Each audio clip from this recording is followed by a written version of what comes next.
Hi guys, welcome to another episode of कीकी शिकी। और आज हम बात करने जा रहे हैं हम सबके बचपन या बचपन की फेवरेट फिल्म होम अलोन के बारे में। ये फिल्म हमारा पूरा बचपन दर्शाता है। ये फिल्म को मुझे आज भी याद है, इसको मैं इतनी बार देखता था और मेरे को हर बार इसके हर सीन पे हंसी आती थी। स्पेसिफिकली वो दो चोर। ये एक बहुत कल्ट क्लासिक फिल्म बन चुकी है और आज भी इसको बहुत ज़्यादा प्यार मिलता है इस फिल्म को। मैकॉले कल्किन अभी भले ही 40 ईयर्स के हो, पर उन्होंने बचपन में जो रोल किरदार निभाया वो हमारे लिए अभी भी केविन मैकएलिस्टर ही हैं। केविन मैकएलिस्टर उनके कैरेक्टर का नाम था होम अलोन और होम अलोन 2 में। होम अलोन 3 और होम अलोन 4 में खैर वो तो बेकार ही थी, उनको बिल्कुल ही चेंज कर दिया, अलग ही कास्ट, अलग ही फिल्म। इस फिल्म को डायरेक्ट किया था क्रिस कोलंबस ने और लिखा और प्रोड्यूस किया था जॉन ह्यूग्स ने। जॉन ह्यूग्स अपने टाइम के एक बहुत बड़े डायरेक्टर, राइटर, प्रोड्यूसर थे जिन्होंने बहुत अमेजिंग फिल्म बनाई। और स्पेसिफिकली उनकी जितनी भी फिल्म होती थी ज़्यादातर बच्चों से रिलेटेड होती थी या फिर टीनेज में होती थी, जैसे breakfast club, 16 candles, Ferris Bueller's day out और बहुत सारी। और ये भी एक लेजेंड थे अपने में, पर अनफॉर्चुनेटली इनकी 2009 में डेथ हो गई एंड ये ऐसी फिल्म का पार्ट नहीं रह पाए। वहीं पे जो क्रिस कोलंबस है, जिस फिल्म के डायरेक्टर है, वो वही है जिन्होंने Harry Potter and the sorcerer stone या फिर फिलोसोफर स्टोन और Harry Potter and the chamber of secrets direct किया था। तो चलो फिर इस अमेजिंग फिल्म की कहानी शुरू करते हैं। तो गाइस, कहानी है मैकएलिस्टर परिवार की, ठीक है। तो बहुत रिच फैमिली है, बहुत ज़्यादा रिच फैमिली है और शिकागो में रहते हैं वो। शिकागो का जो सबर्ब एरिया जहाँ पे जितने भी रेजिडेंट्स हैं, जितने लोग घर रहते हैं, वो वहीं पे रहते हैं। उनका बहुत बड़ा घर है। तो हर साल छुट्टियों में, स्पेसिफिकली अब अमेरिका में क्रिसमस की छुट्टियाँ बहुत बड़ी होती हैं, तो वो हर साल कहीं ना कहीं घूमने जाते हैं। तो इस साल वो पूरा का पूरा परिवार मैकएलिस्टर परिवार के साथ साथ उसका बड़ा भाई पीटर मैकएलिस्टर का जो बड़ा भाई है, वो, उसकी फैमिली, सब लोग घर में जितने भी हैं, पूरी फैमिली है, वो इकट्ठे होकर इस बार पेरिस जा रहे हैं। जो मेन मैकएलिस्टर परिवार है उसमें है पीटर, केट, उनके दो बच्चे बज और केविन। और पीटर के जो बड़ा भाई है वो और उसकी पूरी फैमिली सब आए हुए हैं इस घर में, ठीक है। एंड अब यहाँ पे क्या है, फिल्म की स्टार्टिंग में हम देखते हैं कि एक पुलिस ऑफिसर है जो कि सिक्योरिटी पर्पज़ के लिए आया हुआ है, क्योंकि बहुत सारे लोग जो हैं छुट्टियों में बाहर जा रहे थे, वो पूछताछ के लिए आए हुए हैं कि आपने सही अलार्म्स लगाए हैं नहीं, आप पूरे सेफ्टी मेजर्स का ध्यान रखने के नहीं, क्योंकि कोई चोरी चकारी ना हो जाए, आप घर से बाहर जाएँ, कोई लूट पाट कर जाए। तो बस वो जानने के लिए आया है कि ये अपनी तरफ से कि सब लोगों ने प्रिकॉशंस लिए कि नहीं। और ये पुलिस वाला होता है, इसका ना एक जो गोल्डन का एक दांत होता है, वो गोल्ड का होता है और वो चमकता है। बस चीज़ को याद रखना, आगे काम आएगा। और हाँ, इस पुलिस ऑफिसर के गोल्ड का दांत भी होता है। तो पीटर और केट का जो सबसे यंगेस्ट सन है केविन मैकएलिस्टर, जो कि फिल्म का हीरो मैकॉले कल्किन, उसके जो कजन्स हैं या फिर उसका जो सगा भाई है बस, वो इसको इतना पसंद नहीं करते। या फिर एक्चुअली पसंद तो करते हैं, पर वो ये ना कि बड़ा भाई है, बड़े भाई बहन है, तो वो बुली करके रखते हैं उसको, उससे ज़्यादा काम कराते हैं। तो केविन को लगता है कि उससे कोई प्यार नहीं करता और वो चाहता है कि वो छुट्टियों में अकेले जाए, कोई इसके साथ न रहे। वो परेशान हो चुके सबसे। बज और उसका कज़न, मतलब केविन का भी कज़न हो गया, क्योंकि बज और केविन सगे भाई हैं। तो जो उनका कज़न है वो का एक कहानी सुनाता है, एक्चुअली बज कहानी सुनाता है इन दोनों को, अपने कज़न को और केविन को, कि एक बुढ़ा है जो कि रात को बर्फ़ हटाने के लिए आता है और दरअसल में एक्चुअली वो एक साइको है, एक किलर है। वो उसने अपने परिवार को मार डाला था और अब वो रात को ऐसे बर्फ़ हटाते हैं। तो ये बहुत बड़ा किलर है, इससे बच के रहना। और इस बात को सुन के केविन बहुत ज़्यादा डर जाता है। तो उनकी सबकी पिज़्ज़ा पार्टी चल रही होती है, डिनर चल रहा होता है। तो पूछता है कि मेरा पिज़्ज़ा आया कि नहीं। तो बस कहता है कि तेरा पिज़्ज़ा जो आया था वो मैंने खा लिया। तो केविन को बहुत सारा गुस्सा आता है, वो केविन को धक्का देता है, जिससे पूरी की पूरी उथल पुथल हो जाती है। उनका हर जगह कोक गिर जाती है, उनकी पेप्सी वगैरह जो भी पी रहे थे पिज़्ज़ा पे गिर जाते हैं, पूरा रून हो जाता है उनका डिनर। इनफैक्ट उनके पासपोर्ट होते हैं, टिकट्स होते हैं, वो भी पूरे गीले हो जाते हैं। इनफैक्ट वो ख़राब होते होते बचते हैं उनके टिकट्स वगैरह। और इस बात पर उसका पूरा पूरा परिवार उससे नाराज़ हो जाता है और वो कहता है, और उसकी मॉम उसे आके कहती है, उसको पनिशमेंट देती है कि आज तुम ऊपर वाले कमरे में जाकर अकेले सो। और सोने से पहले वो विश करता है एक काश सब लोग घर से गायब हो जाए, मैं अकेला रह जाऊँ। अब रात को बहुत एक तेज़ तूफान आता है, जिसकी वजह से जो उनका बिजली का खंभा होता है उसमें एक ब्लास्ट होता है और जितने भी अलार्म्स होते हैं उनके घर के, वो सारे के सारे बंद हो जाते हैं। अब उससे होता ये है कि जब वो सो के उठते हैं तो बहुत लेट हो चुके होते हैं और उसमें वो बहुत हड़बड़ी करते हैं, क्योंकि उनकी जो गाड़ियाँ होती हैं, जो एयरपोर्ट लेने के लिए उनकी गाड़ियाँ थी, वो घर के बाहर आ चुकी हैं, उनका वेट कर रही है, उनकी फ़्लाइट का टाइम हो रहा है। तो रियलाइज़ करते हैं बहुत लेट हो गए हैं। तो पूरा पूरा परिवार एक फिर से उधल पुधल करने लगते हैं। सारे एक तो बेवकूफ़ है, एक नंबर के बेवकूफ़। एक और अलार्म लगा के रखते, बिजली वाले अलार्म पे क्यों डिपेंडेंट थे। खैर, उसके बाद वो सारे के सारे जल्दी जल्दी काम करने तैयार करते हैं, जल्दी जल्दी तैयार होते हैं और बस सामान लेके भागते हैं अपने एयरपोर्ट की तरफ। और इस चीज़ में एक हो जाता है बहुत बड़ा कन्फ्यूजन। इस चीज़ में होता ये है कि केविन घर में पीछे छूट जाता है, क्योंकि केविन सबसे ऊपर वाले रूम में सोया था ना रात को। और वहीं पे जब काउंटिंग चल रही होती है कि सब लोग आएंगे नहीं, कोई एक दूसरा बच्चा होता है, उसको केविन से कंफ्यूज कर लिया जाता है, क्योंकि वो बच्चा उल्टा खड़ा था तो उसकी पीठ से लगा कि वही केविन होगा। तो सब लोग को लगता है कि ठीक है केविन आ गया है और हम बढ़ते हैं आगे एयरपोर्ट की तरफ। और एयरपोर्ट पे भी इतनी जल्दी में होते हैं कि इतना लेट हो गए थे, बस जल्दी जल्दी फ्लाइट पे पहुंचना चाहते थे। वो फ्लाइट में तो संभव पहुंच भी जाते हैं, लेकिन केविन घर में पीछे अकेला रह जाता है। जब केविन अब सो के उठता है तो देखता है घर में कोई नहीं है, और उसको लगता है उसने रात को विश किया था वो सच हो गया है। और केविन अब करता है अकेले पार्टी, बहुत ज़्यादा खुश होता है वो, बहुत ज़्यादा खुश। पर हाँ, अब केविन को डर भी लगता है उस ओल्ड मैन मार्ले का भी, वही जिसके बारे में एक अफवाह फैलाई थी कि उसने अपने घर वालों को मार डाला था और रात को बर्फ़ हटाता है। अब वो उसको देखते उसको डर भी लगता है, तब वो अब अपने डर को लेके अपने घर में वापस चुपचाप वापस चल जाता है। तो वो घर के बाहर नहीं है, वो घर में ही रहेगा, लेकिन अपनी फ्रीडम को भी एंजॉय कर रहा है। अब आते हैं कहानी के सबसे बढ़िया पड़ाव पे। तो हार्वी और मार्व, इस दुनिया के दो सबसे बेवकूफ़ चोर, डिसाइड करते हैं कि इस नेबरहुड जो है, पूरे शिकागो का जो नेबरहुड है उसमें जाके चोरी करेंगे वो। क्योंकि अब अच्छा, आप लोगों को याद हो तो मैंने आपको स्टार्टिंग में बताया था, एक पुलिस ऑफिसर था जो पूछताछ के लिए आया हुआ था, जिसका गोल्ड का दांत था, वो यही था। एक हैरी है जो लंबे वाला है, जो पतला है, और मार्व है दूसरे वाला, छोटे वाला, जिसका गोल्ड का दांत बन गया, जो पुलिस वाला बन गया था। वो बेसिकली उसका आइडिया ये था कि वो सबके घरों में जा के पूछताछ करेगा कि उनकी सेफ्टी अलार्म या सिक्योरिटी अलार्म क्या क्या है। पुलिस ऑफिसर बन के जाएगा तो लोगों को लगेगा पुलिस वाले को सब कुछ डिटेल्स बता देंगे कि उन्होंने इस चीज़ का ध्यान रखा हुआ है। तो अब चोरों को पता चल गया कि उन्होंने कहाँ कहाँ पे सेफ्टी मेजर, सिक्योरिटी मेजर लगा रखे हैं, तो उसको अवॉइड करके वो लोग घर में चोरी कर सकते हैं। बाद में जो मार्व जिसने कैरेक्टर प्ले किया है वो जोई पेस्ची है, बहुत बड़े एक्टर है वो, हॉलीवुड के बहुत बड़े एक्टर थे, आयरिश मैन में भी थे वो, गुड फेलर्स में भी थे। तो अब हैरी और मार्व डिसाइड करते हैं कि वो मैकेलिस्टर्स के घर में जाएंगे, क्योंकि वो सबसे अमीर लोग हैं उस पूरे नेबरहुड की। पर जैसे ही वो उस घर के पास पहुंचते हैं, केविन सो रहा होता है लेकिन उसकी आंखें खुल जाती है और देखते हैं कि दो चोर उसे घर में आ रही चोरी करने के लिए। तो एक घर का एक बल्ब जलाया था, जैसे चोरों को लगता है कि यहाँ पे तो घर में कोई ना कोई है, क्योंकि अभी तक बल्ब ऑफ था। जैसे ही वो पहुँचने शुरू हुए तो अभी अंदर से बल्ब जल गया। जैसे उनको पता चलता है घर में कोई है तो वो वापस चले जाते हैं डर के।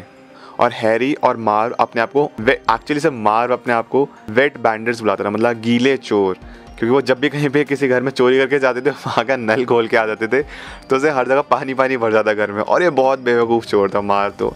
हैरी में तो फिर भी दिमाग था, लेकिन मार्व तो बिल्कुल ही डम। अब जो केट है, मतलब केविन की जो मॉम है, पीटर की वाइफ, वो रियलाइज़ करता है कि केविन घर पे छूट गया है, और वो मतलब पूरे डर गए हैं कि अपने बच्चे को घर छोड़ा है, भूल है घर, बल्कि बहुत ज़्यादा डर जाते हैं। पूरी फ्लाइट में चेक करते हैं। अब वो डिसाइड कर देंगे जैसे हम पेरिस उतरेंगे उसके बाद वो कुछ ना कुछ उसका प्रबंध करेंगे कैसे हम वापस उस तक पहुँच पाए। तो जैसे ही फैमिली पेरिस पहुँचती है, लैंड होती है, तो उनको पता चलता है कि अगले 2 दिन तक सारी की सारी फ़्लाइट्स बुकड हैं, क्योंकि क्रिसमस का टाइम है, छुट्टियाँ चल रही हैं, तो सारी की सारी फ़्लाइट्स बुकड हैं। तो होता ही है, जो केट होती है पीटर की मॉम, वो किस तरह मैनेज करती है वापस पहुँचने की।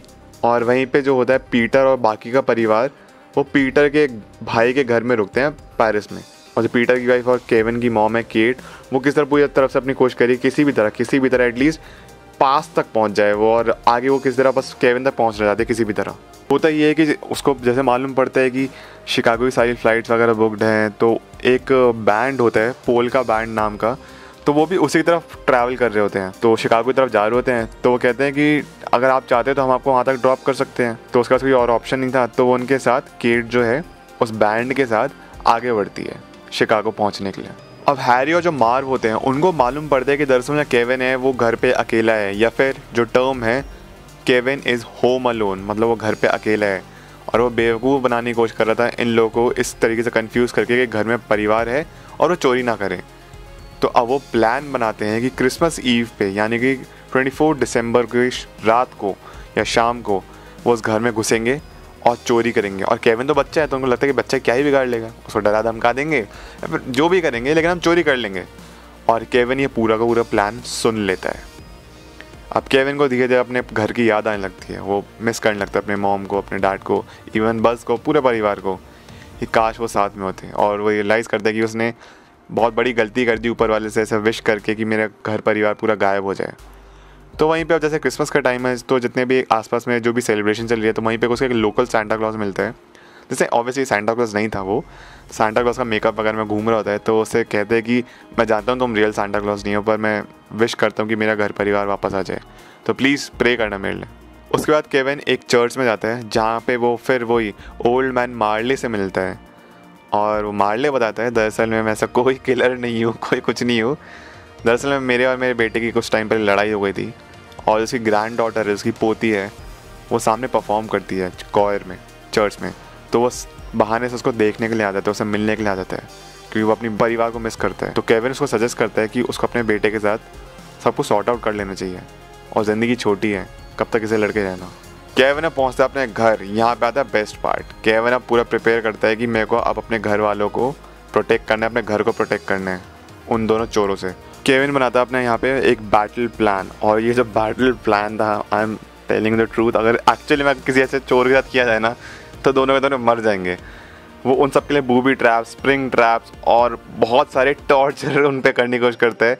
बहुत सारी इंजरीज होंगी उनको, ऑब्वियसली कुछ ऐसे ऐसे प्लान बनाता है कि हर जहाँ पे वो पहुँचेंगे, जो जितने भी चोर जहाँ पे पहुँचेंगे, वो कहीं ना कहीं पर उनको चोट लगेगी ही लगेगी। फिर वो चाहे उनके ऊपर आके ड्रम गिरे, वो कार पे फिसलें, उनका हाथ जल जाए, वो ठंडे पानी में चले, पैर में कील घुस जाए, ना जाने क्या क्या खतरनाक प्लान बनाते हैं।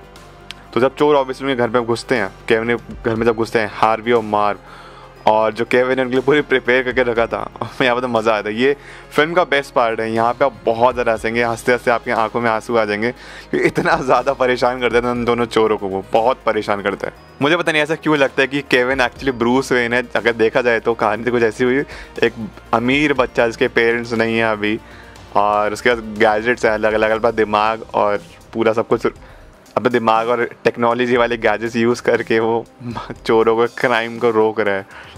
तो केविन में भी बड़े होकर बैटमैन बन गया। अब इसी बीच जितने भी दोनों चोर हैं, हार्वी और मार्व, जब इनको चोटें वोटें लग रही होती है, इतनी देर में क्या करता है केविन, पुलिस को कॉल कर लेता है और अपने नेबर का एड्रेस देता है और वो उस घर की ओर पहुंचता है भागते भागते। लेकिन फाइनली जो दोनों चोर होते हैं वो उठते हैं, खुद को संभालते हैं और किसी तरह इस बार केविन को जाके वो पकड़ लेते हैं। और वो बहुत ज़्यादा गुस्सा थे केविन पे, मतलब इतना सफ़र करके आए वो, तब मारा पीटा केविन ने उनको, इस छोटे से बच्चे ने उनको इतना मारा पीटा। तो वो ना उसके ऊपर टॉर्चर कर ही देने वाले होते हैं। तो वो भी अब पता नहीं इसके साथ क्या करना, मे बी उसको मारते या फिर जो भी करते। लेकिन तभी क्या होता है, पीछे से वही मार्ले, ओल्ड मैन मार्ले होता है, वो पीछे से आता है अपना शॉवल लेके और उनको सर पे मारता है ऐसे मारते हैं कि दोनों बेहोशी की हालत में हो जाते हैं और वो केविन को बचा के वहाँ से ले जाते हैं। पुलिस आती है, हार्वी और मार्व को पकड़ती है, और जैसे मैंने आप सबको बताया कि मार्व सबसे ज़्यादा बेवकूफ़ है। वो खुद ही बोलते हैं सबको जाके कि हम ही है वेट बैंडिट्स, हम ही है वो गीले चोर, और इसलिए हमारी निशानी कि हमने सिर्फ इस घर में चोरी करने की कोशिश नहीं की बल्कि बाकी सारे घर में भी हमने चोरी किया, वो हमारे निशान है। और हैरी उसको चुप कराने की कोशिश करता है, चुप हो जा, मत बता देना सब कुछ प्राउडली बताते जाता है, और पुलिस उन दोनों चोर को पकड़ के ले जाती है। अब क्रिसमस का दिन आ चुका है। केविन उठता है और बहुत ज़्यादा नाराज़ है कि उसका परिवार उसके साथ नहीं है, बहुत दुखी है वो। और इनफैक्ट उसने पूरी सजावट करके रखी थी, उसे पूरा क्रिसमस ट्री डेकोरेट किया था, पूरा घर डेकोरेट किया था, पूरे घर को संभाला उसने। और तभी वो देखता है कि केट अंदर आ जाती है, उसकी मॉम उसके अंदर आ जाती है, उसका नाम बुलाती है। वहाँ पे जाते हैं, अपनी मॉम से मिलता है, बहुत खुश होता है, बहुत खुश होता है। और तभी थोड़ी देर के बाद ही पीटर, बस, जेफ, मेगन, लीनी, उसके जो भी जितने भी लोग जो पेरिस में रुके थे, वो सारे के सारे वो भी आ जाते हैं। तो केविन की मॉम पूछती है कि तुम वापस कैसे आए। तो पीटर उसको हस्बैंड होता है, वो बताता है कि तुमने कहा था ना कि 2 दिन तक फ्लाइट्स नहीं है, तो हम दूसरे दिन वाली फ़्लाइट पकड़ के आ गए। जितना टाइम तुमको लगा अकेले ट्रैवल करके आने में, बाय रोड या जैसे भी तुम आई, उतने देर में तो हम फ्लाइट से ही आ गए। तो अब सारा परिवार एक साथ होता है, यूनाइट हो जाता है। और केविन किसी को बताता नहीं है कि जो उसका इनकाउंटर होता है हार्वी और मार्व के साथ, उसने कैसे इन दोनों को धोया। लेकिन पीटर जो था, उसका फादर है, उसको हैरी का वो गोल्ड का दांत मिल जाता है, जो कि उस ऑपरेशन में जो बैटल प्लान था उसका, उसमें पूरा वो चोरों को जो इंजरीज पहुंचा रहा था, उसमें दांत टूट के नीचे गिर गया था। वो दांत उसको मिल जाता है केविन के फादर पीटर को।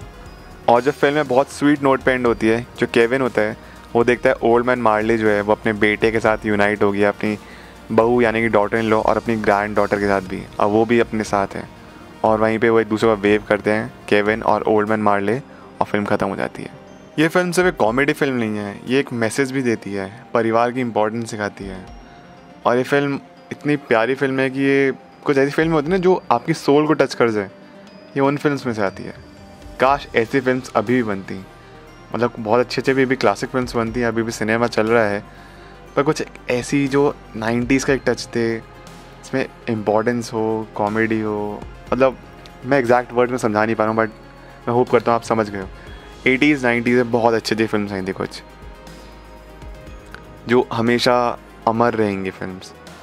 वो उनका रीमेक भी नहीं बनना चाहिए, गलती से भी इन फिल्म्स का रीमेक नहीं बनना चाहिए, क्योंकि जो नॉस्टैल्जिया होता है, जो हमारे दिमाग में छवि बैठी हुई इन फिल्म्स की, वो हमेशा अमर रहेगी, उसको चेंज नहीं किया जा सकता। तो गाइस ये थी कहानी होम अलोन की, एंड आई होप आपको पसंद आई। One of the favourite films में से ये आती है मेरी एक। और आपने भी, मैं आई होप आपने देखी होगी, ये सब ने देखी है film, home alone 1, home alone 2, home alone 3 और होम अलोन 4 तो बहुत ही बेकार फिल्म्स थी, चली भी नहीं, वो बस फ्रेंचाइजी को बनाने के लिए, आगे बढ़ाने के लिए, पैसा कमाने के लिए बनाई थी, वरना बहुत ही ख़राब बनी थी वो। तो खैर गाइस, आपके क्या थॉट्स है इस फिल्म को लेके, उसको ज़रूर एक बार कमेंट सेक्शन में मुझे बताना। कुछ आपको जो भी दिमाग में आ रहा है वो भी कमेंट सेक्शन में मुझे बताना। एंड मिलते हैं आपसे नेक्स्ट वीडियो में, तब तक के लिए अपना ख्याल रखिए। Thank you so much. और लाइक, कमेंट, सब्सक्राइब, शेयर, पता है आप सबको क्या क्या करना होता है, कर देना, शेयर ज़रूर कर देना। ये फिल्म तो बनती है, ये वीडियो तो बनती है, सब लोगों ने फिल्म देखी है। थैंक यू, अपना ख्याल रखिए, बाय।